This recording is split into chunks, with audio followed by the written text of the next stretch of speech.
Harda Xırdalanda Allah Məhəmməd ya Əliyin adından başlayıram. Bizim belə bir gözəl evimiz çıxır.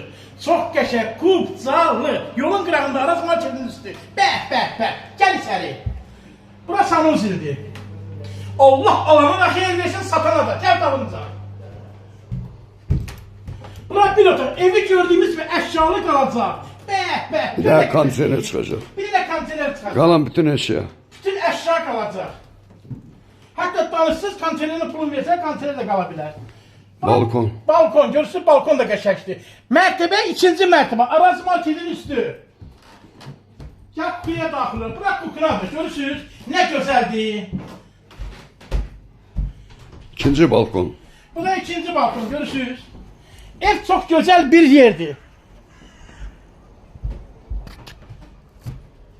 İndi bunun ikinci otağına daxil olaq, ikinci otağa baxaq. Ev 57 kvadrat.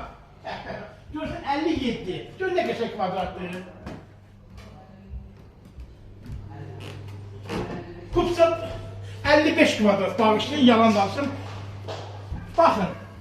Bu da ikinci otaq. Bütün əşya qalmaq içində evin qiyməti çok bak 100 bin zat deyən deyirəm, 94 bin. Genel deyirəm, Allah alandan xeyirsin satın alır. Yolunuzu gözünüz gəlin.